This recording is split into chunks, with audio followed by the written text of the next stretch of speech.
12월 첫째 주부터 우리가 예수님의 탄생 시리즈로 매주마다 말씀을 숙고해 오고 있습니다. 오늘은 마지막 시간입니다. 마지막 시간으로 예수님의 탄생은 따름의 순종이다 라는 제목으로 함께 하나님 말씀을 나누겠습니다. 제가 우리 사랑하는 장현성 권사님 댁을 여러 번 신방을 한 적이 있습니다. 다른 길은 제가 잘 몰라도 우리 장현성 권사님 댁 가는 길은 제가 잘 압니다. 35번 도로를 따라서 내려가다가 75가로 빠집니다. 빠져서 신호를 받고 좌회전해서 좀 가다가 맥도날드를 끼고 우회전을 해서 길을 따라 내려가다가 비보 신호를 받고 좌회전을 해서 가다가 그랜트 스트리트를 만나면 거기서 우회전을 합니다.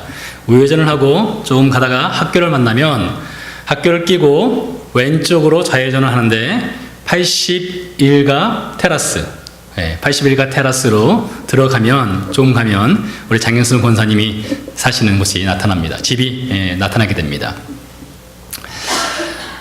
지금도 머리로 그림을 그리려면 훤히 그릴 수 있고 여러분들에게 충분히 설명을 이렇게 잘할 수 있습니다.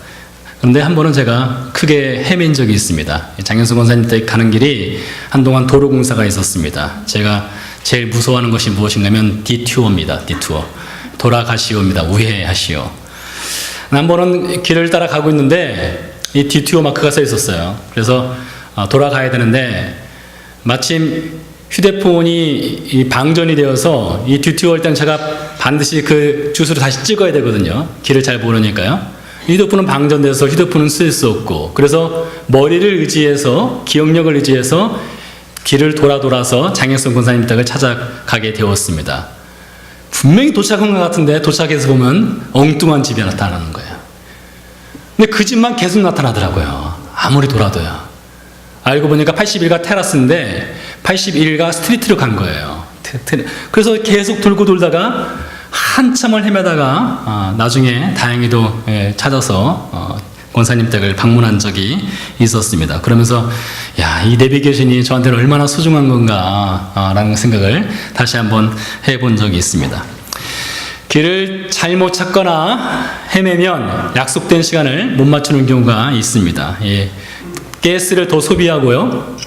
스트레스를 받습니다. 여러분 아마 그런 경험 한두 번쯤은 다 해보셨으리라 생각을 합니다. 여러분 인생 운전은 어떻습니까? 도로 운전이야 가끔 실수할 수 있는데 인생 운전 여러분 잘 해오셨습니까? 2017년 인생 운전 어떻게 얼마나 잘 달려오셨습니까? 자동차의 내비게이션은 가야 할 목적지에 대해서 미리 알려줍니다. 그러나 아쉽게도 우리 인생에는 그런 내비게이션이 없습니다. 미리 인생길을 알려주는 내비게이션이 없어요. 자동차의 내비게이션은 길을 잘못 뜨면 바로 경고 방송을 해줍니다. 경고 안내를 해줘요. 잘못 들었으니까 돌아가라고 경고 안내를 해줍니다.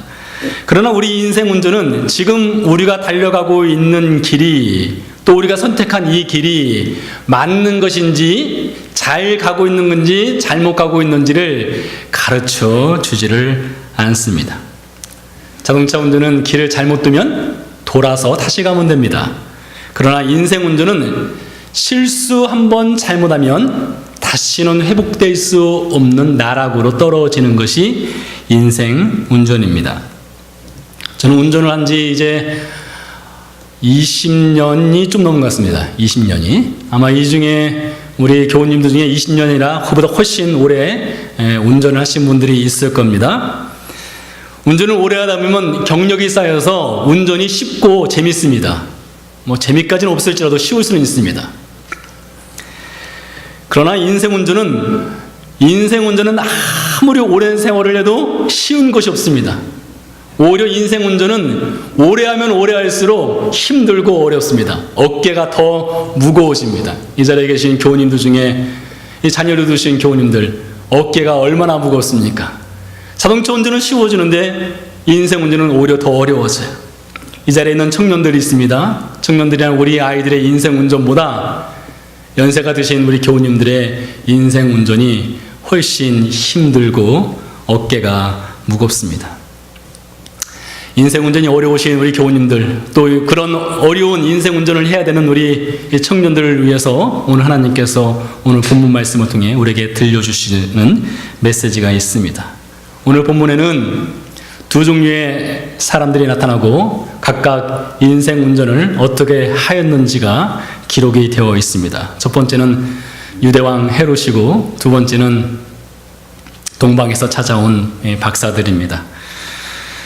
이 말씀을 통해서 여러분 2018년 인생 운전을 잘할 수 있도록 하나님께서 우리에게 귀한 은혜를 베풀어 주시기를 소원합니다. 자, 본문 말씀을 좀 요약해 보도록 하겠습니다. 여러분 잘 아시는 본문입니다. 동방에서 별을 연구하던 박사들이 있었습니다. 이 박사들이 왕의 탄생을 알리는 별의 사인을 받고 이들이 그 별을 따라서 유대 땅까지 왔습니다. 유대 땅 예루살렘에 도착을 했습니다. 도착을 해서 헤롯이 거하고 있는 왕궁으로 갔습니다. 헤롯에게 묻습니다. 우리가 동방에서 왕의 탄생을 알리는 별을 보고 이곳까지 왔는데 왕이 어디에서 탄생하셨습니까? 라고 묻습니다. 헤롯과 대신들이 깜짝 놀랐습니다. 지금 헤롯이 버젓이 왕자에 앉아 있는데 또 다른 왕이 탄생했다니 난리가 났습니다. 그래서 헤롯이 대제사장과 서기관들을 불러서 물었습니다. 도대체 왕이 어디서 탄생한다는 거냐? 라고 물었더니 바로 성경에 기록된 미가서 5장 말씀을 가지고 서기관과 대제사장이 답을 해주었습니다. 그리스도, 즉 왕은 베들레헴에서 탄생합니다. 헤롯이 박사들에게 말하기를 성경에 보니까 왕이 베들레헴에서 탄생한다겠으니 가서 왕을 찾아 뵈시오. 그리고 경배를 하시오.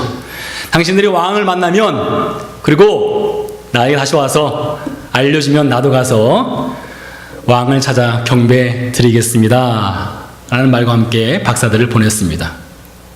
박사들이 별을 따라가서 베들레헴에 갑니다. 베들레헴에 가서 탄생하신 아기 예수님을 만나 경배를 드리고 황금과 유황과 모략을 드렸습니다. 그리고 꿈에 천사의 지시를 받아 헤롯에게 돌아가지 않고 다른 길로 본국으로 돌아갔다 라는 내용이 오늘 말씀입니다. 자, 그러면 이제부터 이 본문에 등장하는 두 인물 헤롯과 동방 박사들을 통해서 인생 운전을 어떻게 했는지 살펴보도록 하겠습니다. 2장 1절에 보니까 이렇게 시작을 합니다. 헤롯 왕 때에 라는 말로 시작을 합니다.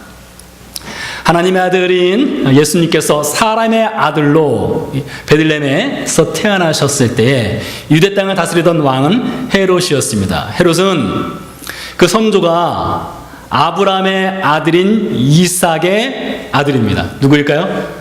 아브라함의 아들 이삭의 아들 에서입니다. 여러분 아시는 것처럼 이삭에게는 두 아들이 있었습니다. 에서와 야곱이 있었습니다. 큰아들 에서, 동생 야곱이 있었습니다.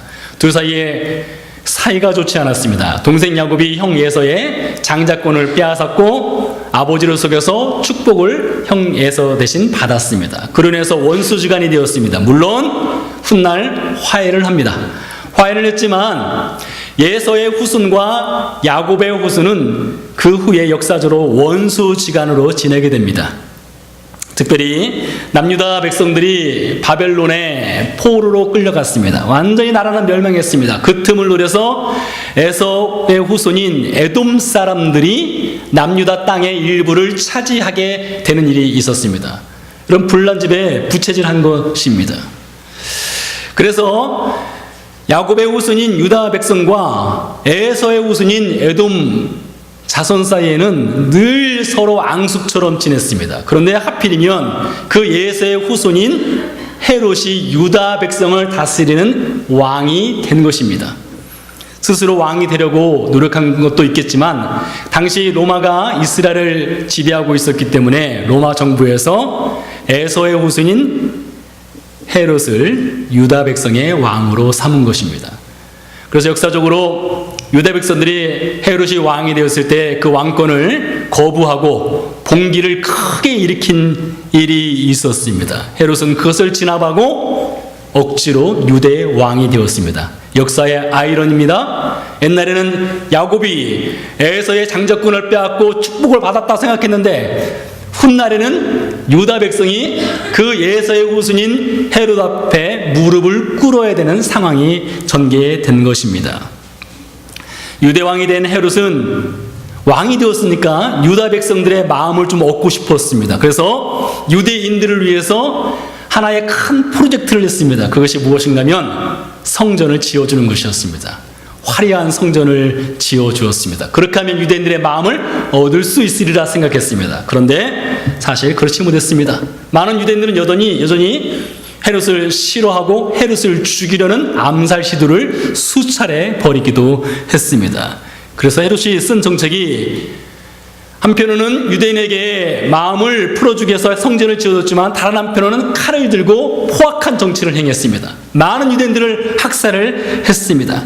자신의 왕권을 위협하는 세력이 있다면 무참히 찔러봤던 인물이 바로 헤롯입니다.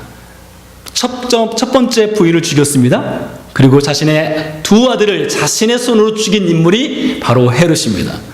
여러분 아시는 것처럼 베들레헴에 2살 이하의 아이들을 전부 다 죽인 인물이 누구냐? 바로 헤롯입니다. 한번 영국의 그 디스커버리 채널이라는 것이 있습니다. 이 다큐멘터리를 전문적으로 다루는 채널인데요. 그 디스커버리 채널에서 베들레헴에서 과연 예수님이 태어났을 때 몇 명이 죽었는가? 이것을 연구한 적이 있습니다. 베들레헴에 있는 한 고고학자를 만나서 인터뷰를 하는데 이 고고학자가 그런 얘기를 하더라고요. 몇 명이 죽었느냐? 당시에 약 6천 명이 죽었다. 남자아이 2살 이하의 남자아이가 약 6천 명이 죽었다라고 그 고고학자가 얘기했습니다. 사실은 그거 믿지 않습니다. 왜 그런가 하면 당시에 베들레헴에 아이들이 6천 명이 있으려면 인구가 상당히 많았어야 되거든요. 근데 그 정도 인구는 아니었던 것 같아요. 상당히 적은 인구였습니다. 베들레헴에 가면 지금도 아이들이 죽었다는 묘지가 조금씩 남아 있습니다. 중요한 것은 몇천 명이 죽었냐가 중요한 것이 아니라 헤롯은 자신의 왕권을 유지하기 위해서라면 무엇이든지 할 수 있는 인물이라는 것을 성경과 역사가 증거를 하고 있다는 것입니다. 헤롯이 어떻게 죽었을까요? 훗날 헤롯은 당뇨 합병증에 걸려 죽었습니다. 여러분 당뇨병 무섭지 않습니까? 당뇨병에 걸려서 헤롯이 죽게 됩니다. 헤롯은 예수님이 탄생하고 나서 기껏해야 1년에서 2년 더 살았습니다. 기껏해야 1년에서 2년 더 살았어요. 그 인생은 참으로 포악하고 잔인하고 정말 무자비한 사람으로 인생을 살다가 세상을 떠난 사람이었습니다. 그런데 그 잔인한 유대왕이 버젓이 왕으로 있는데 동방에서 박사들이 와서 말하기를 유대인의 왕으로 태어나신 이가 어디 있습니까? 라고 물으니 얼마나 깜짝 놀랐겠습니까? 그래서 말씀드린 것처럼 대제사장과 서기관들을 불러서 그리스도가 어디서 탄생하겠느냐라고 물었습니다. 여러분 이 질문은 그리스도가 어디서 탄생하겠느냐 이 질문은 누가 한 질문인가 하면 바로 동방박사들이 한 질문입니다. 동방박사들이 2절에 보니까 유대인의 왕으로 탄생하신 이가 어디 있습니까? 라는 질문을 하였습니다. 동방박사들이 이 질문을 한 이유는 가서 왕을 찾아뵙고 경배를 드리기 위해서 질문한 것이었습니다. 그러나 헤롯이 그리스도가 어디서 탄생하겠느냐 이 질문을 한 이유는 경배를 하기 위해서가 아니라 찾아가서 죽이기 위한 질문이었던 것이었습니다. 잠시 뒤에 말씀드리겠지만 별의 인도를 받아서 유대 땅까지 왔던 동방박사들이 실수하여 찾아간 곳이 예루살렘 헤롯 궁이었습니다. 그들은 실수로 찾아간 것입니다. 잘못 찾아간 것이에요. 그런데 하나님께서는 동방박사가 실수로 찾아간 그것을 이용해서 헤롯에게 어떤 기회를 줬느냐? 마지막으로 구원을 얻을 수 있는 기회를 준 것입니다.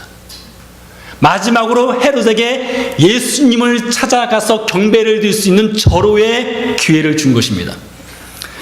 사복음서를 잘 읽어보면 예수님께서 탄생했을 때에 예수님이 그리스도 구원자인 것을 알아본 사람은 매우 적은 소수에 불과했습니다. 한번 알아볼까요? 누가 알았습니까? 마리아가 알았습니다.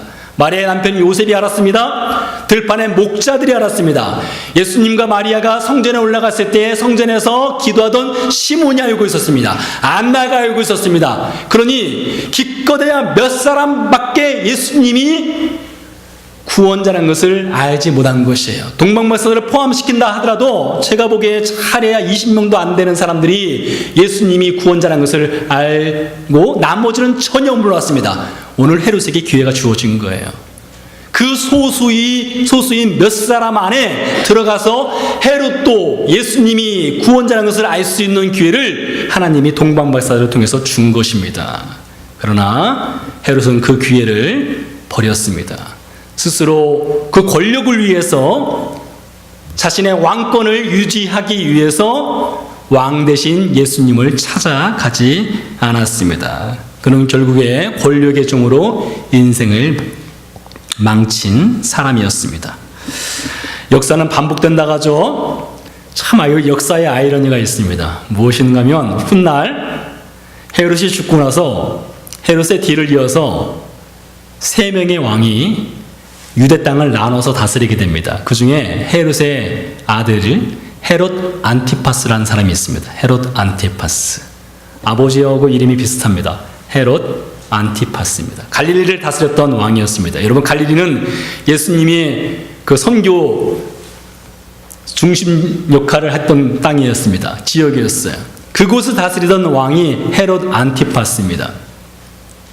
아버지 헤롯은 예수님이 탄생했을 때 예수님을 만날 수 있는 기회가 있었는데 그것을 버렸어요. 그런데 아들 헤롯 안티파스는 예수님이 죽기 바로 직전에 예수님을 실제로 만난 인물입니다. 예수님을 만났어요. 예수님이 본디오 빌라도 앞에 끌려갔습니다. 재판을 받았습니다. 본디오 빌라도가 예수님이 갈릴리 출신인 것을 알고 갈릴리를 다스리던 헤롯 안티파스에게 예수님을 보냈습니다. 헤롯 안티파스가 예수님을 많이 만나고 싶었습니다. 누가복음 23장 8절에 보니까 이렇게 기록되어 있습니다. 헤롯 안티파스가 예수님을 많이 보고 싶어 했다. 근데 그 이유가 무엇입니까? 왜 예수님을 보고 싶어 했느냐? 예수님을 통해서 예수님이 무엇인가 기적을 행하는 것, 이적을 행하는 것, 그것을 보기 원했기 때문에 예수님을 만나고 싶었다라고 기록되어 있습니다.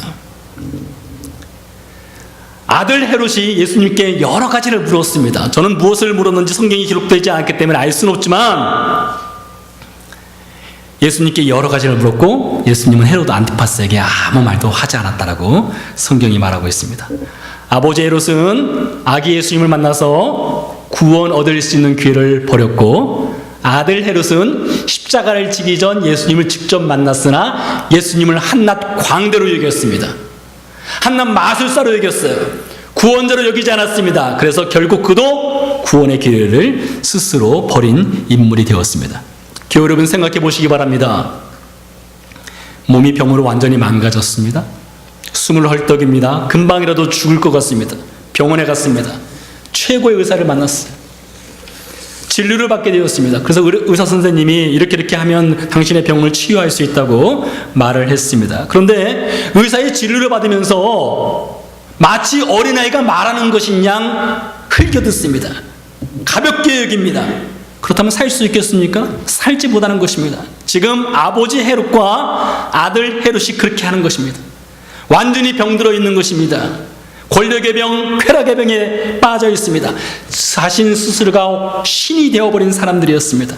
말씀을 듣는 귀가 완전히 멀어버렸습니다. 지독한 병에 걸린 사람들입니다.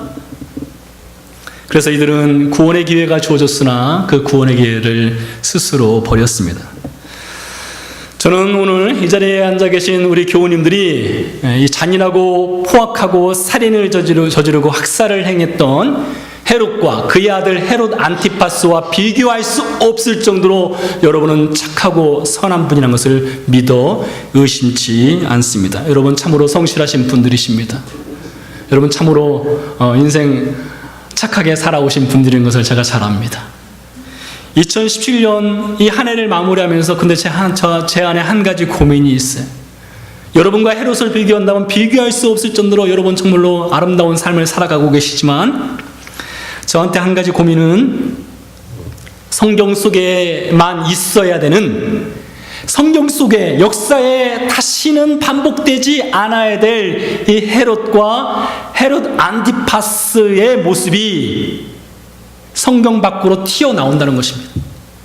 성경 밖으로 튀어나와서 우리들 중에 거하고 있다는 것입니다. 사실 오늘날에는 착한 헤롯들이 너무나 많습니다. 포악한 헤롯은 없는데 착하고 선한 헤롯들이 너무나 많아요. 가정에 성실합니다. 도덕적입니다. 삶의 현장에서 늘 땀 흘리며 수고하며 살아가는 해롭들이 많습니다. 비전도 있습니다. 열정도 있습니다. 스스로 한 번도 자신을 내세우지 않습니다. 겸손합니다. 참 누가 보더라도 인생 참 멋있고 착하게 산다라는 분들이 있습니다. 그러나 착한 헤롯입니다. 하나님이 들어갈 자리가 없기 때문입니다. 사랑하는 교회 여러분, 베드로가 예수님 만나기 전에 베드로는 착한 헤롯이었습니다. 착한 헤롯이었어요. 그가 얼마나 열심히 살았겠습니까? 우리가 예수님이 베드로를 만나는 장면을 보면 베드로가 놀다 예수님 만난 것이 아니에요. 베드로가 열심히 일하고 있을 때 예수님 만났습니다. 성실한 아버지였습니다. 가장이었어요. 집안을 잘 돌보는 사람이었습니다. 안식일이 되면 회당에 가서 하나님을 찾고 예배하는 인물이 바로 베드로였습니다. 그러나 그는 착한 헤롯이었어요. 예수님이 없는 베드로는 착한 헤롯으로 삶을 살았습니다. 근데 그가 누가복음 5장에 보니까 예수님과 함께 같은 배에 탔습니다. 그날 고기를 많이 잡았습니다. 고기를 많이 잡고 나서 베드로가 예수님께 이렇게 말합니다. 주님 저를 제발 좀 떠나주세요. 저는 죄인입니다. 이 고백이 베드로에게 있었습니다. 여러분, 베드로에게 주님 저를 제발 떠나주세요. 저는 죄인입니다.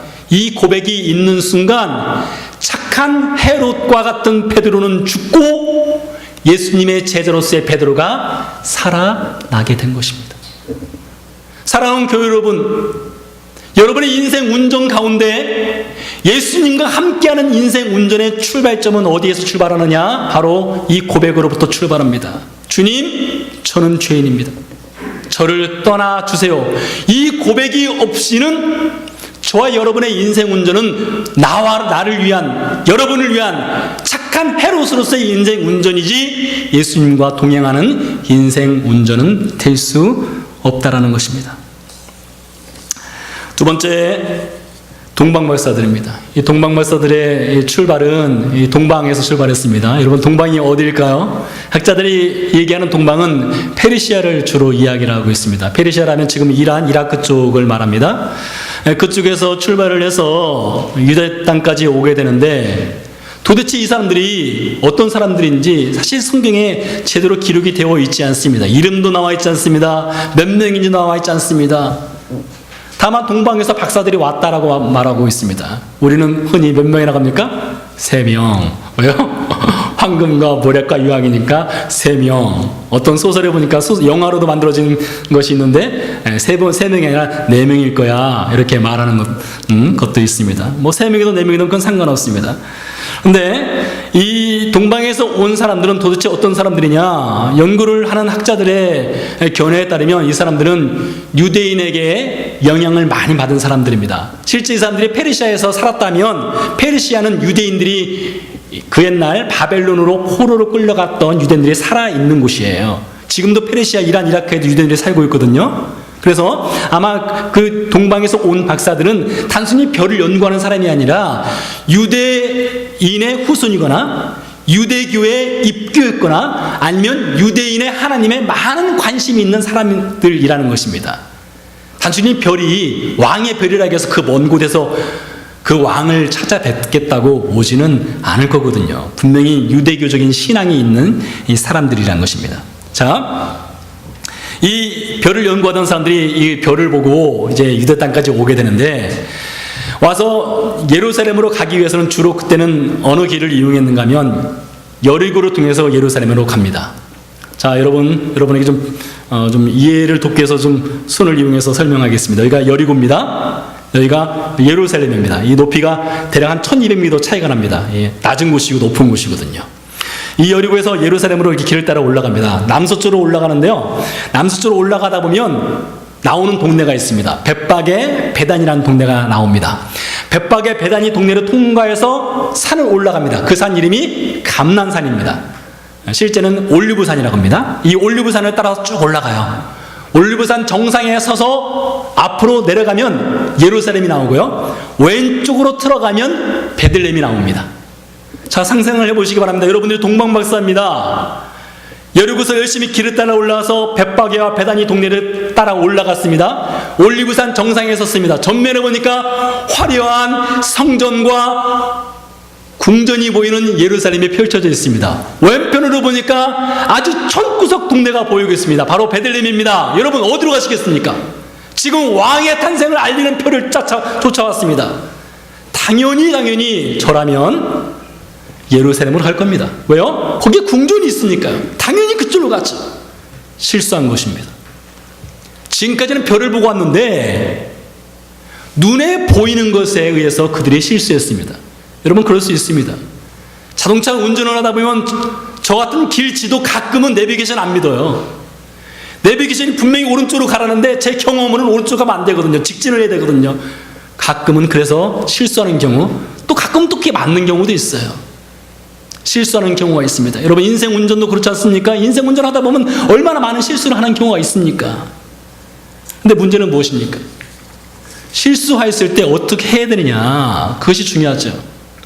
오늘 9절 말씀 보니까 박사들이 궁전에서 빠져나옵니다. 빠져나와서 그들이 다시 무엇을 보는가 하면 별을 보게 됩니다. 별. 왜요? 지금까지는 궁전을 보았어요. 화려함을 보았습니다. 그러나 그들이 실수를 깨닫고 나서 바로 별을 보고 별을 따라가니까 예수님을 만나게 된 것입니다. 인생 운전에 여러분 실수할 수 있습니다. 넘어질 수 있어요. 잘못된 판단을 할 수 있습니다. 그때 어떻게 됩니까? 하나님 말씀으로 돌아와야 됩니다. 하나님 말씀으로 돌아와서 재구정을 해야 되는 거예요. 자, 훗날 예수님께서 예루살렘을 방문하셨습니다. 마지막으로 예루살렘으로 올라가시는데 그 올라갔던 길이 그 옛날 동방박사들이 걸어 올라갔던 그 길을 따라 예루살렘으로 가셨습니다. 근데 예수님도 여리고로 통해서 벳바게 베다니로 통해서 예루살렘으로 가신 거예요. 그 길은 바로 동방박사들이 걸어갔던 길이었습니다. 누가복음 19장 28절 보니까 아주 기가 막힌 말씀이 기록되어 있습니다. 이렇게 기록되어 있습니다. 이 말씀은 예수님께서 예루살렘으로 올라가서 죽으시기 일주일 전에 기록된 말씀입니다. 예수님이 예루살렘으로 올라가시는데 말씀은 이렇습니다. 예수께서 이 말씀을 하시고 예루살렘을 향하여 앞서서 가시더라. 동방박사들이 걷던 그 예루살렘을 향한 그 길을 예수님이 가시는데 앞서서 가시고 계셔요. 뒤에는 누가 따라오는가 하면 제자들이 따라오고 있습니다. 제자들이 뒤에서 따라오면서 제자들이 지금 굉장히 흥분했어요. 왜 흥분한지 아세요? 이제 예수님이 예루살렘에 올라가시게 되면 예루살렘에서 왕이 될 거라고 그들은 믿었습니다. 예루살렘에서 왕이 되면 자신들도 무엇인가 한 자리를 차지할 수 있을 것이라 상상을 했습니다. 근데 여러분 자리가 있다고 해서 다 앉을 수 있는 자리는 아니었습니까? 전에 우리 교회 여기 앞에 자리가 3개 있었습니다. 의자가 3개 있었어요. 의자가 3개 있다면 3사람이 왜 누가 앉을 수 있겠습니까? 그런 것처럼 예수님이 왕이 된다면 그 왕 옆에 앉을 수 있는 자리가 한정적인데 그 자리를 누가 차지할 것인가를 놓고 제자들은 뒤에서 싸우고 있었습니다. 내가 예수님을 너보다 더 먼저 만났어.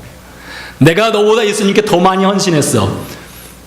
내가 예수님을 위해서 잃어버린 것, 희생한 것 너보다 훨씬 많아. 서로 이러면서 내가 너보다 더 좋은 자리, 이것을 위해서 제자들이 열심히 뒤에서 싸웠습니다. 예수님 묵묵히 길을 따라 올라가십니다. 다 듣지만, 다 들리지만 묵묵히 앞서서 올라가셨습니다. 그리고 예루살렘에 도착했을 때 제자들을 불러 모았습니다. 그리고 말씀하십니다. 가장 큰 자가 누구이냐? 하나님을 따르는 자가 누구이냐? 가장 큰 자, 하나님을 따르는 자는 높은 자리에 앉는 자가 아니라 가장 낮은 자리에 엎드리는 자다. 섬김을 받는 자가 아니라 섬기는 자가 가장 큰 자이다. 라는 말씀을 예수님께서 해주셨습니다. 제자들의 인생 운전은 높은 곳을 향한 인생 운전이었습니다. 그들의 이정표는 높은 것밖에 보이지 않았어요. 높은 권력밖에 보이지 않았습니다. 편안한 자리밖에 보이지 않았어요. 그러나 예수님께서 제자들에게 제시하신 인생 운전 이정표는 낮은 곳을 향한 인생 운전 이정표였다는 것입니다. 사랑하는 성도 여러분, 우리 예수님 여러분의 인생 운전 안내자이십니다. 여러분에게 인생 운전 이정표를 분명하게 보여주시는 분이십니다. 예수님께서 이렇게 말씀하셨습니다. 여러분 잘 아시는 말씀입니다. 누구든지 나와 같은 이 길을 가려거든, 이렇게 말씀하지 않으셨어요. 너희가 이 길을 가려거든, 이렇게 말씀하지 않으셨습니다. 예수님께서 말씀하신 것은 누구든지 나를 따라오려거든 했습니다. 이 길을 가라 하고 밀어붙이지 않았습니다. 예수님은 따라와라 했습니다. 예수님은 인생의 발자국을 미리 남기셨습니다. 여러분과 제가 걸어가야 될 발자국을 선명하게 보여주시고 남겨주셨습니다. 그리고 그 길을 따라와라 라고 말씀하셨습니다. 헤롯은 권력의 종이 되어서 평생을 살았습니다. 동방박사들은 왕의 탄생을 알리는 별의 인도함을 받아서 왕에 가서 경배를 드릴 수 있었습니다. 우리 예수님의 길은 평생 하나님의 뜻을 따르는 순종의 길을 우리에게 발자국으로 남겨주셨습니다. 여러분, 2018년 어떻게 살아가야 되겠습니까? 여러분 경험을 따라 살지 마세요. 여러분 지식을 따라 살지 마세요. 여러분 자신의 의지를 따라 살지 마세요. 우리가 따라가야 할 길은 예수님을 따르는 길입니다. 예수님께서 보여주신 길입니다. 예수님께서 보여주신 그 이정표, 삶의 이정표를 따라서 살아가기를 간절히 소원합니다.